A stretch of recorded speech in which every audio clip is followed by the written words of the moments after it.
जो उत्सव साजरा होतोय त्यात सहभागी होणं हा तुझा अधिकार आहे। तू तिथे काही मागायला नाही चालली आहेस, त्यांच्या आनंदात सहभागी व्हायला चालली आहेस। मी सांगते ना, जा तू।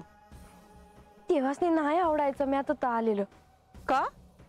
देवी उगा तंटा व्हायचा। देव तुला काहीही म्हणणार नाही। मी सांगते ना, ही अत्यंत महत्त्वाची घटना आहे। तू तिथे असायलाच हवं। माझ्यावर विश्वास ठेव। आजच्या प्रसंगातून जर म्हाळसाला काही कळलं आणि तू त्याच्यापासून वंचित राहिलीस तर? मी सांगते ना, जा तू। बरं, येते म्या।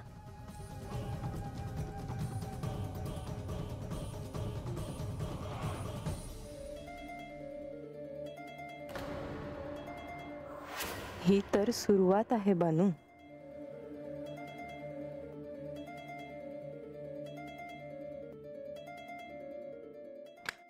नारायण नारायण। प्रणाम देवा। मुनिवर, देवा, आपण इथे एकटे? होय। परंतु आतमध्ये उत्सव होत असताना आपण इथे एकटे थांबला आहात, हे पटत नाही। मुनिवर, मी हाच विचार करत होतो की अत्यंत महत्वाचा टप्पा गाठला आहे।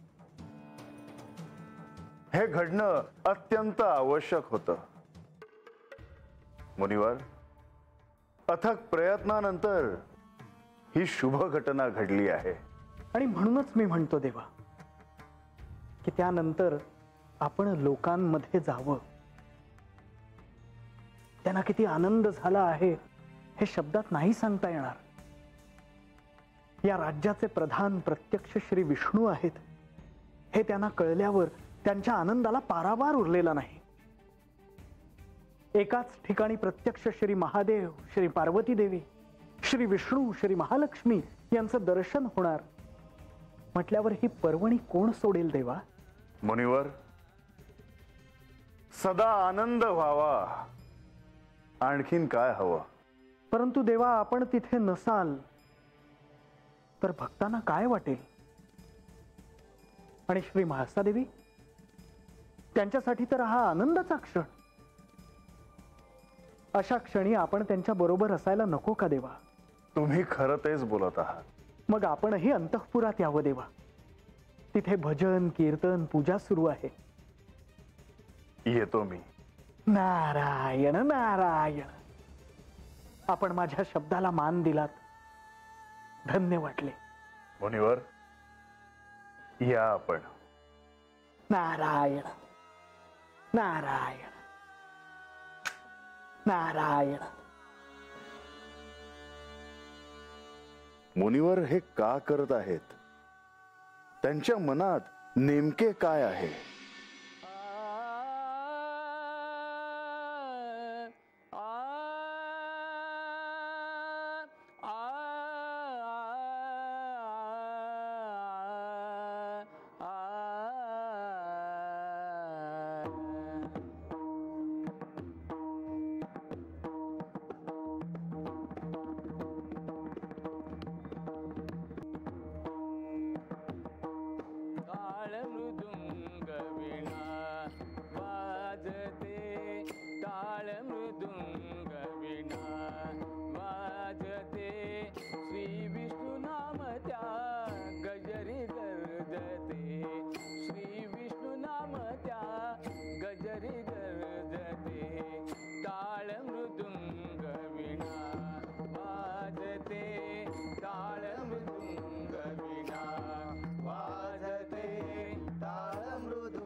शंख चक्र गदाधारी, शंख चक्र गदाधारी, नित्य विराजित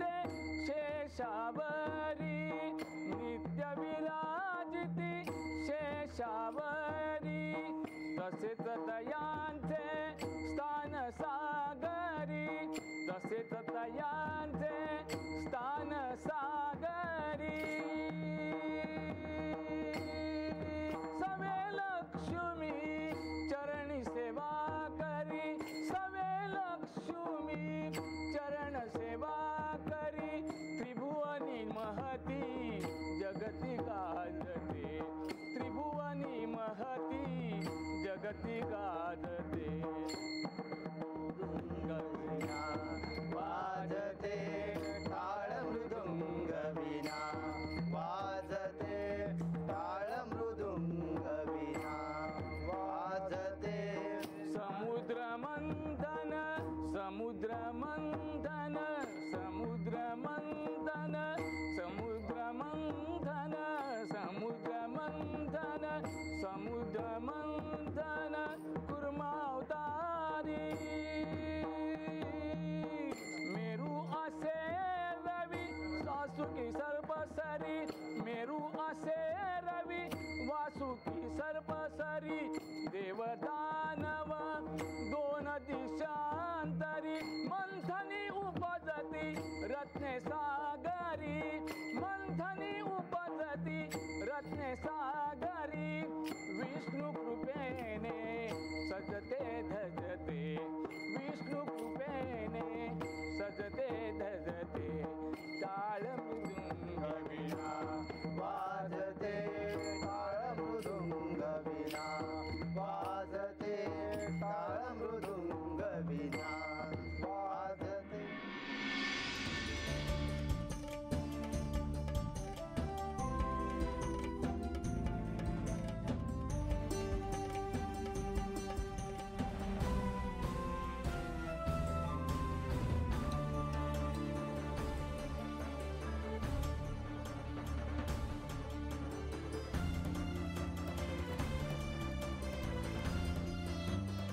आज प्रत्यक्ष श्री विष्णू आणि श्री महालक्ष्मी देवींसमोर मी उभी आहे यावर माझा अजूनही विश्वास बसत नाही. म्हाळसा, तुम्हाला जे हवं होतं ते घडलं आहे. आता त्याचा स्वीकार करा. होय देवी, आज या शुभ प्रसंगी मला तुम्हा दोघांची पूजा करायची आहे.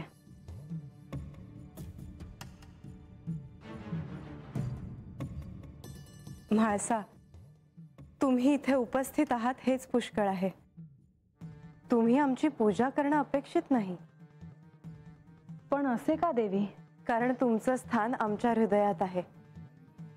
आमची पूजा करताना तुम्ही चुकूनही आमच्या पायाशी बसू नये. ते योग्य ठरणार नाही. कारण तुम्ही श्री मार्तंड भैरवांच्या अर्धांगिनी आहात. देवी, तुम्ही असे का म्हणता आहात हे मला कळत नाहीये. पण मी माझ्या परीने तुमचे पूजन करेन. माझ्या माता पित्यांना तुम्ही शुभ आशीर्वाद द्यावेत. त्यांचा उत्तम योग असेल म्हणून आज त्यांना तुमचे दर्शन घडते आहे. आपण आपले आसन ग्रहण करावे.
बानू, महाराज.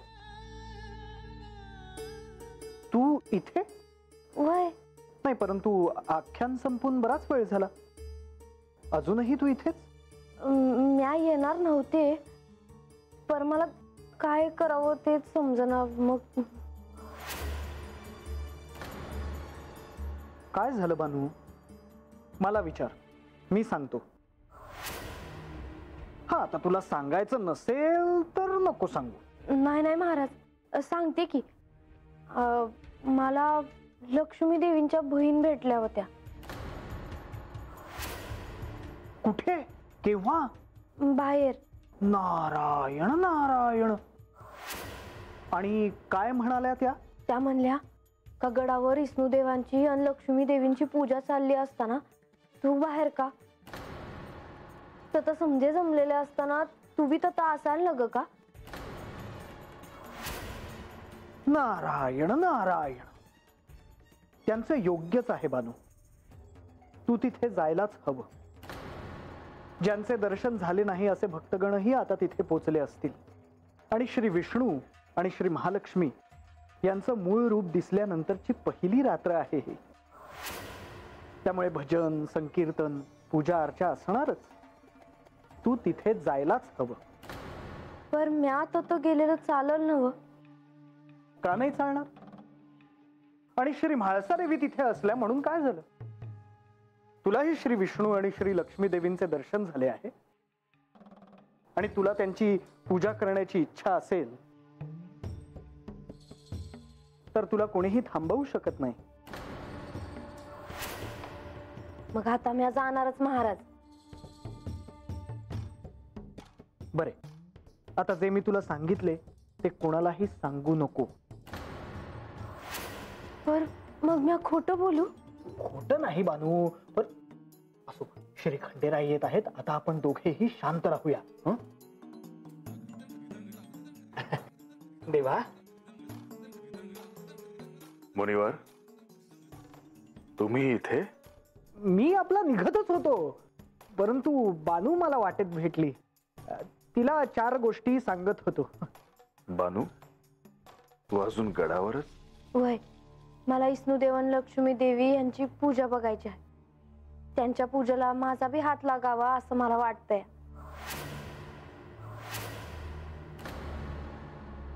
मुनिवरांनी तुला सांगितलं असणार, म्हणजे ते योग्यच असेल. नारायण नारायण. देवा, केवळ मीच नव्हे तर म्हणजे मला असे म्हणायचे होते की मुनिवर, असू द्या. तुमच्या कार्यामागे काहीतरी कारण असतच. माझे काही चुकले असेल तर क्षमा असावी देवा. मुनिवर, क्षमा कसली मागताय? आपणही येताय ना माझ्या बरोबर? नाही नाही नाही नाही नाही. मी तिथे येऊन काय करू? माझे आपले इथून जाणेच योग्य. पर महाराज, तुम्ही बी चला ना आमच्या संगतात. बानू, अगं एका ठिकाणी फार काळ मला थांबता येत नाही. माझा तसा नियम आहे. अहो महाराज, ज्यांचं तुम्ही नाव घेतात त्यांचीच पूजा अशी डावलून तुम्ही कस काय जाणार? मुनिवर काय येत नाहीत ह्याचे कारण मला ठाऊक आहे.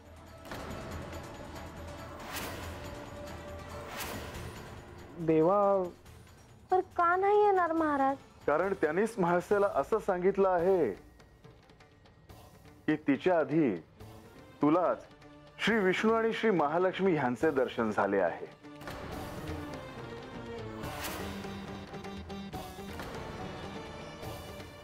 बरं, मी येतो.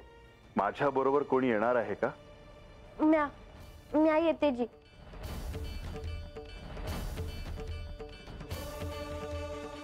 मुनिवर. क्षमा असावी देवा. बानू.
आज आपण गडावर खऱ्या अर्थाने प्रकट झाले आहात.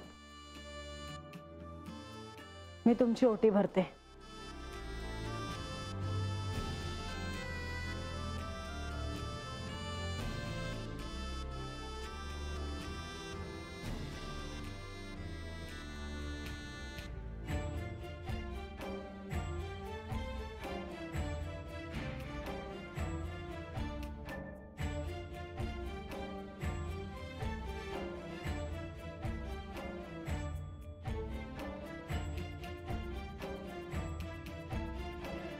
श्री विष्णू, आपण श्री विष्णू असलात तरी माझ्याशी आपले बंधूंचे नाते आहे. माझ्या सुखदुःखात आपण माझ्या सोबत राहिलात. माझ्याकडून हे वस्त्र अर्पण करते.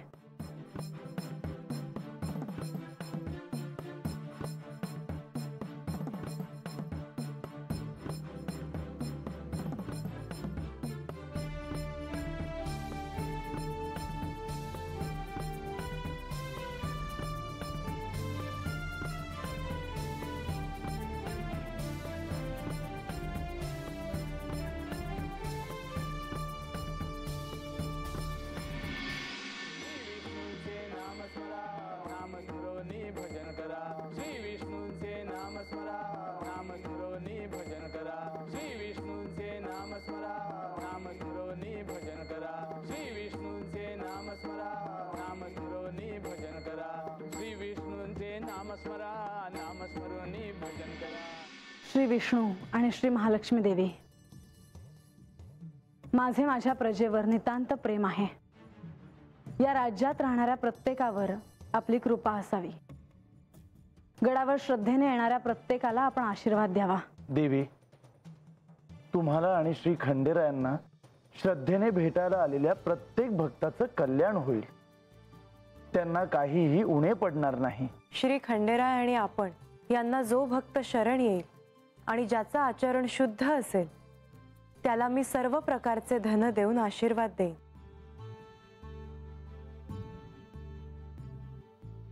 सगळ्यांनी दर्शनाचा लाभ घ्यावा.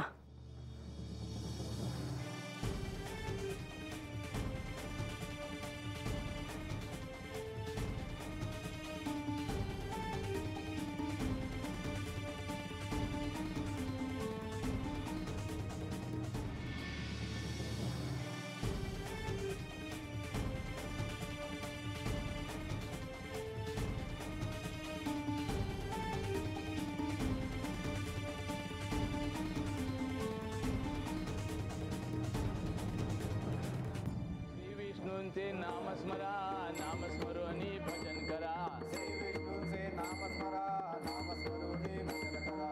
श्री विष्णूंचे नामस्मरा, नामस्मरोनी भजन करा. विष्णूचे नामस्मरा, नामस्मरोनी भजन करा. ही इथे कशी आली?